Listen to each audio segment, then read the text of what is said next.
Thank you very much, Christophe. Good morning, everyone. Today I would like to tell you, to entertain you with a topic that has kept me busy for the past few years. And this is the idea that you can learn a lot about in bulk, interfacial, and confined ionic fluids by listening to various kinds of electrical noises. And of course, the idea is that the fluctuations of the observables encode and reflect the microscopic properties of your system of interest is not a new idea. It's well known in condensed matter physics, and it's illustrated here with the title of this paper in 1998. And what I would like to show you today is that you can learn a lot about these ionic fluids. This is a very powerful idea to investigate electrolytes and ionic liquids using molecular simulations and statistical mechanics. So we'll start with a couple of warnings. The first one, after a few talks that I heard since yesterday, is that first warning, liquids are fun too, because we heard a lot about solids, and I will try to convince you that there are many fun things to do with liquids and to learn about when looking at liquids. And second one is about methods. And even though I'm also gradually entering the dark side, there will be no machine learning in this talk. So only old-fashioned computational physics and a bit of human intelligence too, hopefully, which was done thanks to a lot of people over the years. And today I will focus mainly on the work done during the PhD of Laura Scalfi, together with my colleague Mathieu Salan in Paris and David Limer in Berkeley, and more recent work from Giovanni Spiredu's postdoc in collaboration with Steve Cox, Connie Fairchild, and Sam Niblet at the University of Cambridge. But at the very end of my talk, I will also mention a few other topics that involved some of the people who are also listed here. So in order to stage the stage, I will introduce the general idea with a specific topic. And thanks to recent progress in nanotechnologies, it's nowadays possible to measure the electric current between macroscopic electrodes that are in two macroscopic reservoirs separated by a membrane.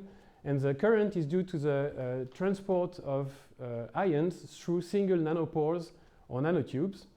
And in such experiments, the signal-to-noise ratio is very low, but this noise encodes information on the microscopic dynamics of the confined ions.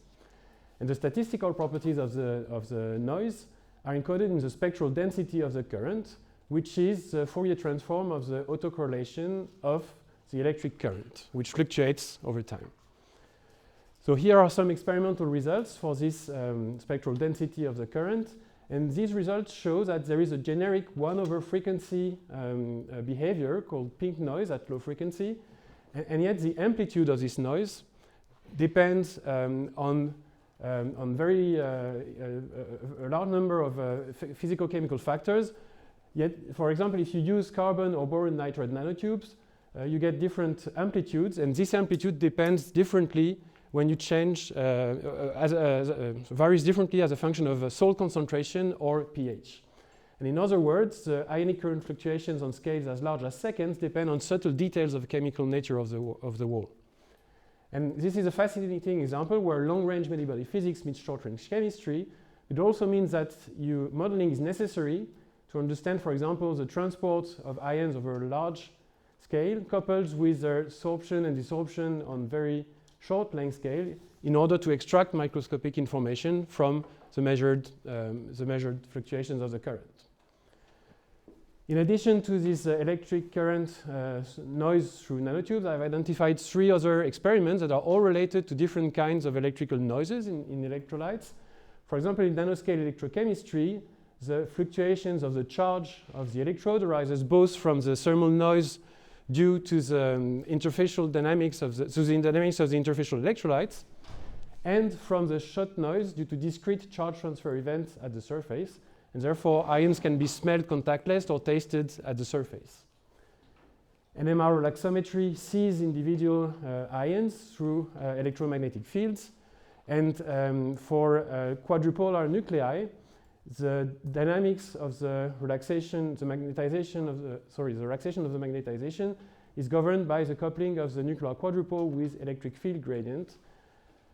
And finally, in surface force balance experiments, one touches ionic fluids, and the force that is measured in these experiments may be related to coupled charge and density fluctuations. Understanding each of these experiments is a great challenge, and yet they all reflect different facets of the same underlying dynamics, because after all, it's just ions moving in a solvent or in a pure ionic liquid. And the idea with this project was to address them simultaneously, so having different windows to study the same dynamics of ions in a solvent. So in this ERC project, the census project, we try to address specific questions in all these contexts and to answer these questions by simulating the microscopic dynamics of ionic fluids. And today I would like to focus only on nano-electrochemistry.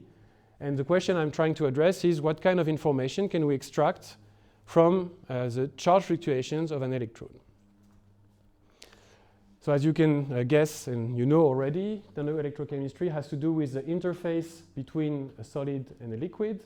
And the general picture that is already more than a century old of charge interfaces is that of an electric double layer, which is usually described with a continuum picture, where you have density profiles for the ions in the liquid next to the charged surface. And the standard description is Poisson-Boltzmann theory, which couples the Poisson equation for the potential as a function of the location of the charge, so the ionic distribution, and the Boltzmann distribution of the ions in the mean electrostatic field generated by the wall and the ionic distribution itself. And so if you linearize this Poisson-Boltzmann equation, you get what is called the Bi-Huckel theory, which predicts that the potential and the ionic density profiles decay exponentially away from the wall, so exponentially as a function of the distance of the ions to the wall. And the rate of the exponential decay corresponds to a characteristic screening length called the Debye length, which depends on the properties of the fluid, like the permittivity of the solvent, the ionic concentration, or their valencies. And you can make predictions, for example, for the capacitance of the interface, which tells you the link between the surface charge and the potential drop across the double layer. And so there is, again, the permittivity, the area of the interface, and the Debye screening length. But of course, there are many assumptions involved in this simple theory. For example, you consider ions as pond-like particles in an implicit solvent. It's a mean field description of all the interactions. You usually assume that it's a perfectly smooth surface, that you have a perfect metal, and so on. And there have been many useful developments, analytical theories, numerical extensions, lattice models, and so on, for example, by Alexei Kornichev over the years, in order to account, for example, for packing effects, so the fact that you cannot accumulate an infinitely large amount of ions at the surface, because then they start packing, and so you have short-range repulsions that needs to be taken into account. What I would like to tell you about today is what molecular descriptions of the interface using molecular simulations can bring to the understanding of the structures, the dynamics, and the thermodynamics of these interfaces. So we use classical molecular simulations to do that, and the reason is that what we need in terms of statistical physics is to sample many configurations of the electrolyte, and typically the systems we simulate contains thousands or tens of thousands of atoms, and the dynamics we need to sample are trajectories of tens or hundreds or even thousands of nanoseconds. So this we cannot afford with ab initio molecular dynamics, and so we use classical force field to do this. In terms of statistical physics, again, we are sampling configurations satisfying constraints of fixed electrode potential. So typically we have two electrodes, and what we want to apply is the voltage between the two electrodes. And there is also a constraint of global electrode neutrality. And even though we are doing classical MD, we still need to account for an essential feature of the metal, which is that electronic density inside the metal will respond to the presence of the electrolyte. So you have a charge distribution inside the electrolyte, the ions and the molecules of the solvent. And this charge distribution induces some response of the metal. There are many ways of taking this into account in classical MD simulations. We wrote a review a few years ago if you're interested. And I'm going to tell you essentially about this fluctuating charges method that I'm using, and I'm going to describe in more detail in a couple of slides. Just before moving into the details of the methods, just wanted to highlight a few applications that have already been achieved in various groups. So for example, David Limmer and Adam Willard some time ago looked at the association and dissociation of ion pairs at the platinum-water interface. Simone Pezzotti, Alessandra Serva looked at hydrophobes at gold-water interfaces, and for example, they were trying to compute the free energy cost to create a cavity to put a hydrophobic particle at the interface, and that's strongly related to the solvation structure, so the structure of water adsorbed at the gold surface. And in our group, together with Mathieu Salan, we were initially interested in these systems in the context of energy storage, and specifically supercapacitors. So here is an example of our early studies with graphite electrodes and a pure ionic liquid. And at that time, we had to use coarse-grained models. So this is a coarse-grained model for butyl methyl imidazolium hexafluorophosphate as an ionic liquid.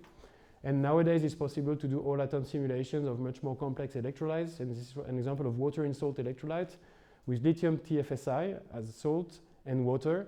But you can put very high concentrations of salt, even reaching regimes where you have more ions than water. And you can use these electrolytes in energy storage applications because they can sustain large voltages.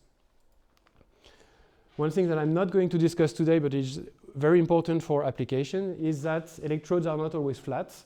And for example, applications in supercapacitors or for blue energy harvesting and desalination usually involve porous electrodes. So we also try to address this using molecular simulations. And we also wrote a review together with Mathieu and another colleague in Paris, if you're interested. Okay, so let me now give you some details about how we describe the system. And we use a method where we fix the potential of the electrode atoms in a system where you have two electrodes separated by a liquid.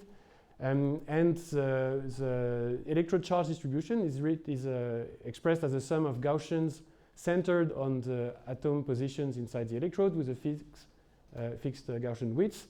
But the magnitude of the charge of each electrode atom fluctuates at each time step of the simulation in order to satisfy the fixed potentials and global electroneutrality constraints. And this is a method, a description that was initially introduced by Sipman and Sprick to describe the tip of an AFM, water at the tip of an AFM, in a Carr-Parinello fashion. And a few years later, it was adapted in the group of Paul Madden to investigate electrochemical cells like this, and also adapted from Carr-Parinello to Born-Oppenheimer dynamics on the charges. So if you think about the total energy of the system, you can split it into three contributions. One that does not depend on the charges of the electrode atoms. And so it contains all the electrostatic interactions within the electrolyte, which are described by their positions. And all non-electrostatic interactions, so within the electrolyte and also with the walls. And then there are two terms that involves Coulomb interaction with the Gaussian distribution of the electrode. One which is quadratic in these charges. So Q here is a vector of all the electrode atom charges. And it accounts for the electrode-electrode interactions, the Coulomb interactions within the electrode with this A0 matrix, which depends on the Gaussian width and on the position of the atoms. And then there is a linear term in the Gaussian charges, which couples these charges with the potential created by the charge distribution within the electrolyte.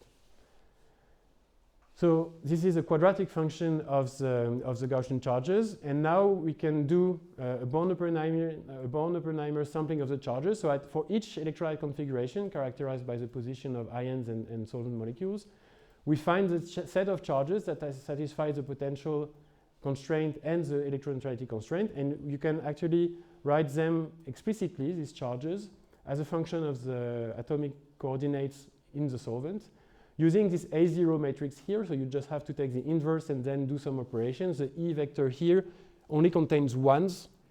And so it means that this amounts to making sum over the elements in the rows and columns of this A0 minus 1 matrix. So you can express everything in terms of A0. And then you only have to apply this to a vector containing the potentials induced by the electrolyte and the ones that you want to fix. So if your system is small enough, you can do this by metric inversion. If you have a very large matrix, if you have many atoms, for example, with a nanoporous electrode, you have to use other methods like the conjugate gradients. Or you can also do other techniques. For example, Alessandro here was involved in what is called the mass zero approach to enforce this constraint. And all these methods are implemented in the Metal Walls molecular dynamics software, which is developed by my colleague Mathieu Salan. The first two methods are also available in LAMPS because someone wrote a package for LAMPS to do this. In terms of statistical mechanics, so the degrees of freedom are in principle the atomic positions in the electrolyte and the Gaussian charges in the electrode. So the partition function is a sum over these degrees of freedom with a Boltzmann weight, which involves the total energy, but also the reversible work to create the charge distribution at a given potential. And then you also have this delta here, which takes into account the electroneutrality constraint. So this QTE is simply the sum of all electrode atom charges.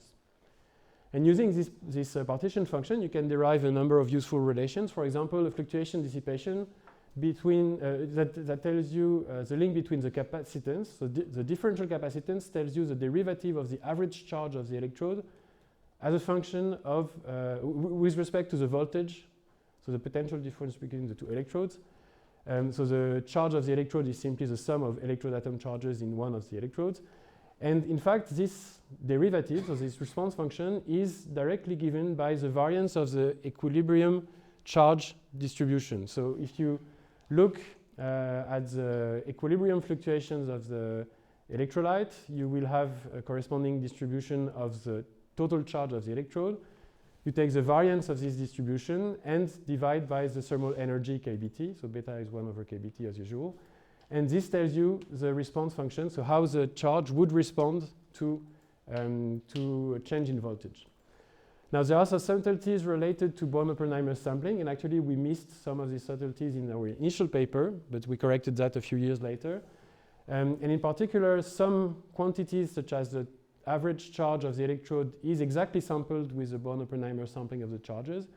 But some other properties, like the differential capacitance, which is again the variance of the charge distribution, it's actually not sufficient to look at the variance of the charges sampled with Born-Oppenheimer because the Born-Oppenheimer sampling suppresses some of the fluctuations around these Born-Oppenheimer charges.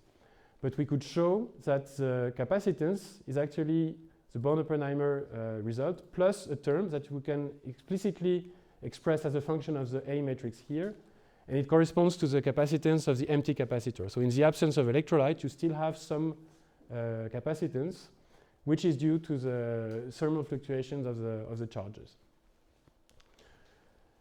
What I find really fascinating is that in fact these charge fluctuations reflect what happens at the interface, and this is illustrated here for two configurations of the first adsorbed layer of the liquid on two different systems.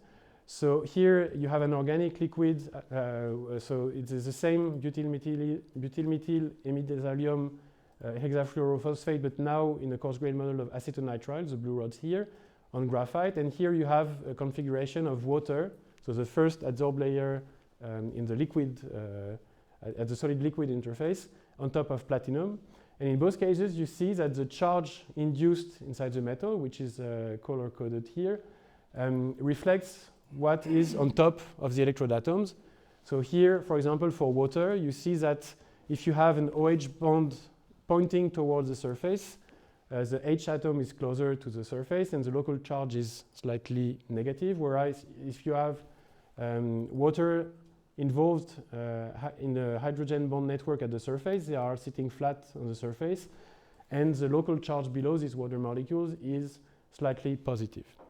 So by looking at the charge fluctuations, you are in fact probing what happened at the interface, and we could show, again using this partition function, how to sample optimally the electrolyte configurations, and specifically observables such as the number of ions inside the first adsorbed layers, angular distribution of molecules and ions at the interface, structure factors and so on, so how they correlate with the charge inside the electrode. And for example, we could associate the capacitance as a function of voltage and peaks in the capacitance as a function of voltage in this ionic liquid between graphite to structural changes in the adsorbed ionic liquid. For example, the first peak here corresponds to an order-disorder transition, so an in-plane order-disorder transition in the adsorbed liquid. A more recent example for the capacitance from the equilibrium charge distribution is for pure water between model gold electrode. And if you look at the capacitance as a function of the distance between the electrodes, so the distance between the first atomic layers in both electrodes, you get a differential capacitance that decreases with the distance between electrodes, as you would expect from continuum electrostatics. So the continuum electrostatic prediction is shown as a dashed green line. And it's simply the permittivity of water divided by this inter-electrode distance. And you see that qualitatively, the prediction of continuum theory is correct, but quantitatively it fails. What you can also see is that the contribution of the empty capacitor is quite small, so that's the black region at the bottom here. So this is why we missed it in the first place, because it's actually quite small, but still it's there. And the reason why there is such a difference between the continuum prediction and the molecular simulations is actually the presence of an interface. So not necessarily that the water here behaves differently from bulk water, but you have an interface between a water-rich region and something that does not contain water. And this, you can actually map the density profiles and the permittivity profiles to an effective sharp interface, which is an idea that was introduced by Roland Netz in Berlin. So if you are familiar with the idea of a Gibbs dividing surface for adsorption, you can define a similar quantity for the dielectric properties. So you can compute permittivity profile as a function of position with respect to the wall, and then define the position of an equivalent sharp interface between vacuum in this small slab here and bulk water. And then this effectively reduces the distance between the two interfaces. And so you can build an equivalent circuit model with capacitors in series where you have these two vacuum slabs at the interface and then an effective liquid slab with a width which is slightly reduced but with a permittivity of bulk water. And if you do this, you get the circles here, which are in fact much closer to the full MD result. So this was for the static capacitance, static fluctuations, but we can also do more and look at the dynamics. And in fact, we can look at the dynamics in terms of the frequency-dependent response. And this quantifies the linear response of the current, which is the time derivative of the charge of the electrode, to small oscillatory voltages. And if you remember your Physics 101, you know that this is quantified by the impedance, so frequency-dependent impedance, which is a complex number that relates the oscillating current to the oscillating voltage. And you can also use the admittance, which is simply 1 over the impedance. And so for simple electronic components, such as a resistor, capacitor, or inductor, the corresponding impedances are very well known. It's real for a resistor. It's 1 over I omega times the capacitance for a capacitor, and so on. And what is interesting is not only to predict the impedance of your electrochemical system, but to try to connect that to microscopic mechanisms. And this is what is actually done in experiments. For example, dielectric spectroscopy or even infrared, depending on the frequency range you're probing. So you would like to correlate the fluctuations of the total dipole of your liquid slab, which is what this impedance actually measures, and correlate that with various kinds of microscopic motions related to vibrations of the molecules or ionic transport and solvation and so on. So this is what we try to do, and the key quantity here is, the key relation here is the connection between the frequency-dependent admittance, y of omega, and again the charge fluctuations. So now not only the static part, but you connect the dynamics of the equilibrium charge fluctuations through the charge autocorrelation function. So you monitor the charge as a function of time, and then take its autocorrelation function, then take the Laplace transform, and this gives you the admittance of your system. Without knowing anything about what this charge autocorrelation does, you can already see that at low frequency, the dominant terms will be similar to a Debye, Debye relaxation mode. And so you can write the admittance in the low frequency limit like this with I omega c, with c given by the static fluctuations, and a characteristic time tau here, which is an RC time, which is given by the integral of the normalized autocorrelation function of the electrode charge. And so this allows you to make some connections, I will show you later on, with, for example, increasing system size. Here are some results for the charge autocorrelation function for water between gold electrodes with various distances between the electrode. I'm not going to comment that, but rather look directly at the results in the frequency domain.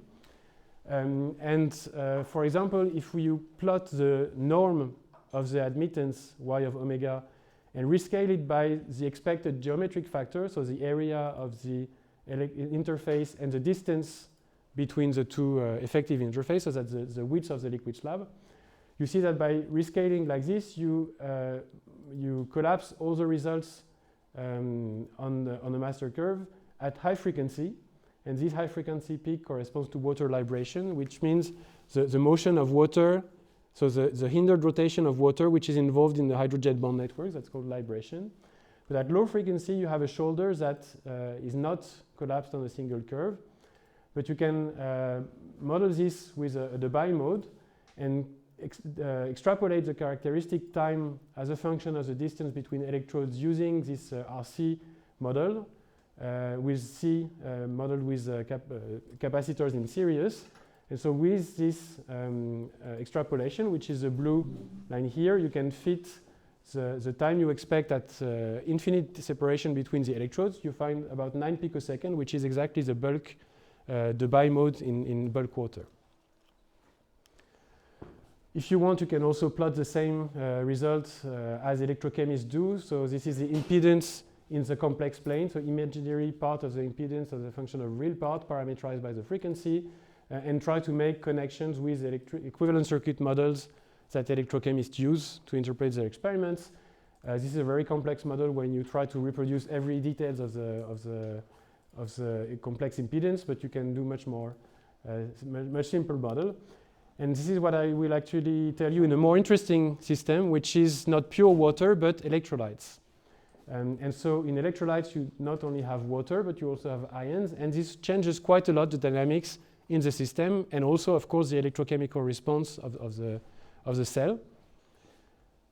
So this is the work we did with Steve Cox, Sam Niblett, and Connie Fairchild. And so here are the results for the complex impedance as a function of frequency. So the real part on the left, the imaginary part on the right. For various electrolytes with, so always sodium chloride in water, but various concentrations. What you can see in both cases is that at high frequency, there is no effect of ion concentration, so no effect of ions. And this is because at high frequency, the response is dominated by individual motion. And in all these systems, you have much more water than ions. So what you see essentially is a response of water at high frequency. But at low frequency, you have the capacitive behavior with 1 over frequency response in all cases for the imaginary part. And you have a plateau at low frequency for the real part, which decreases as you increase concentration. If you forget about the pure water case, which is a bit special in our classical model where we don't have ions coming from the auto-dissociation. And this is in fact the resistance of your system. And so this simple response at low frequency suggests that we can make a simple equivalent circuit model where you have two interfacial impedances and one bulk impedance to describe the confined electrolyte. So it's a bulk impedance, but it still accounts for the geometry of the system. So this bulk contribution we can extract from bulk simulations for bulk electrolyte without the electrodes. And this is the result here for the real part, so of the conductivity in the bulk systems as a function of frequency. And you see that you have a plateau at low frequency, unlike in the pure water case, which is expected. And the plateau values here correspond to the bulk conductivity, which are in actually good agreement with experiments, especially the effect of concentration. When you increase the concentration, you have a higher conductivity. And once you know the bulk contribution, you can subtract it from the total contribution, the total impedance of your cell, to extract the complex interfacial contribution. And you have here this interfacial contribution only with a real part and an imaginary part, again as a function of frequency. And the real part you see is really negligible, which might not be what you expect. So in some systems like ionic liquids, this is not the case, but at least for these simple electrolytes, there is no appreciable interfacial resistance. And the imaginary part, so they all behave as 1 over the frequency. But if you zoom here, you see that there is an effect of the ion concentration on the prefactor. And this coincides well with the differential capacitance that is measured from the static fluctuation. So everything seems to be consistent in terms of low frequency response. In order to convince ourselves that this simple model actually works, we also try to predict the effect of the interelectrode distance. And so with this simple model, you have 2 contributions, one which comes really from the interface, and you can measure it for 1 interelectrode distance. And then there is the other one, which is the confined electrolyte, which depends linearly on the effective slab width. DDS here is again for the dielectric dividing surface. And what you see here are the predictions for the total impedance of the cell, so real and imaginary parts, as a function of frequency. And the colored lines are the MD results. And the dashed black lines are the prediction of this simple model, where the only fitting parameter is the differential capacitance that we fitted for one of the distances. And you see that even though it's just a few nanometers wide, this very simple model allows to predict the effect of the interelectrode distance, and it allows us to extrapolate to larger distances, which correspond to where experiments can actually be done. So this was only predicting the electrochemical response. Now we have access to the trajectories of the ion and the solvent. And I'm not going to describe a lot about that, but for example, we could highlight the strong effect of anticorrelations between the water and ionic contribution to the total dipole. So if you look at liquid configurations, the total polarization comes from the orientation of water molecules, but also on where the ions are. And so when ions move around, the total dipole of the liquid slab changes. And what is important to realize is that the dipole fluctuations due to the solvent are actually very much coupled to that of the displacement of the ions. And this is illustrated here for the static fluctuations as a function of concentration. So the blue result here is for the total fluctuations of the total dipole. And it's in fact smaller than the fluctuations when you only consider the water dipole, or if you only consider the ion positions. And this is because there is a very large negative cross term, which actually suppresses the fluctuations. You shouldn't be surprised that when you move the ions, you also change the water dipole, because the solvation of the ions follows the ions. But this is visible in the static correlations and also in the dynamic correlations. So here are the dipole autocorrelation functions as a function of time for the 2 largest and smallest concentrations. And what is interesting is that all the various contributions here decay with the same time scale. So it's not that you have fast decorrelation of the water dipole and then the ions that move slowly. You have slow components to all the contributions to the dipole fluctuations. This was my last slide on results. And now just one slide on an ongoing project, which is done with Alberto Giacomello at the University La Sapienza in Rome, together with his PhD student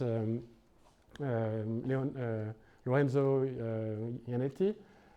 They were interested in systems where you have voltage-driven transitions between empty and filled pores. And so by applying a voltage across a hydrophobic pore, you can either fill or empty these pores, and then the pore will either be non-conductive or conductive. And this has consequences on the current response as a function of, so if you apply an oscillatory voltage, and you have a nonlinear current response due to this gating mechanism. And they were interested in this idea of looking at fluctuations to predict the impedance, and this is what we're doing now. So we're doing the same, playing the same game with a membrane with a hydrophobic pore, which can be either filled or empty. This gives us the impedance of the pore in both states, and the equivalent circuit model allows to extrapolate to the response of the full system in more relevant regimes in terms of comparison with the experiments. Okay, so I hope I've convinced you that first liquids are fun too. And also that you can learn a lot by listening to various kinds of electrical fluctuations using simulations. It provides, it allows to connect complementary views from various experiments. And we wrote a review on this idea a couple of years ago. I've highlighted today the electrical impedance and the interfacial dynamics and the link with charge fluctuations, but there are other things like looking at the electric field gradient. Fluctuations allows you to connect the NMR relaxation time with the multi-scale dynamics of individual ions instead of collective behavior here. If you want to know more about electrochemical interfaces, I've already mentioned these two reviews. And what I would like to highlight in the last slide is what we are doing now to go beyond all-atom simulations, because as you can guess, this is quite costly. I mean, less than ab initio MD, but still quite costly if you want to look at large systems, low frequencies, and so on. And one way of going further is to move towards accurate implicit solvent descriptions, so explicit ions in an implicit solvent, but not simply polarizable continuum with a permittivity, using a method that is called molecular DFT, which is the expertise of my colleague Guillaume Jean Méret in Paris. And molecular DFT is a flavor of classical density functional theory, where you try to predict the equilibrium density of the solvent, so in terms of its position and orientation, by minimizing some free energy functional. And there are ways of having very accurate free energy functionals for a specific system by extracting the functionals from the molecular simulations. And with this, we want in particular to address some contribution to redox processes, namely the contribution of the solvent reorganization to allow electron transfer. So this is the basis of Marcus' theory, but now with a molecular description of the solvent. This is the work of Guillaume Jean Méret. So he showed how to couple the constant potential with this molecular density functional theory, and also how to extract all the ingredients of Marcus' theory, such as the reorganization free energy and the vertical energy gap, from this molecular DFT. And now we've coupled both ingredients to do this at interfaces. And here is an example of a comparison between molecular dynamic simulations of one ion next to a graphite electrode in water or acetonitrile. And what we are looking at was charge distribution inside the metal in the presence of the solvent, and the solvent distribution around the ions. And I'm not going to describe that in detail, but you can see maps of the solvent charge with MD and with molecular density functional theory, and you can see that the patterns are quite accurate. We can also look at the charge induced inside the graphite electrodes. So this is for water, but now with electrodes that are described with various Thomas Fermi screening lengths, which is a way of accounting for the imperfect nature of the metal in classical MD. If you want to explore lower concentration, larger distances, and lower frequencies, because I've shown you some results which I told you were at low frequency, but we were still in the gigahertz range, which is very high compared to electrochemistry.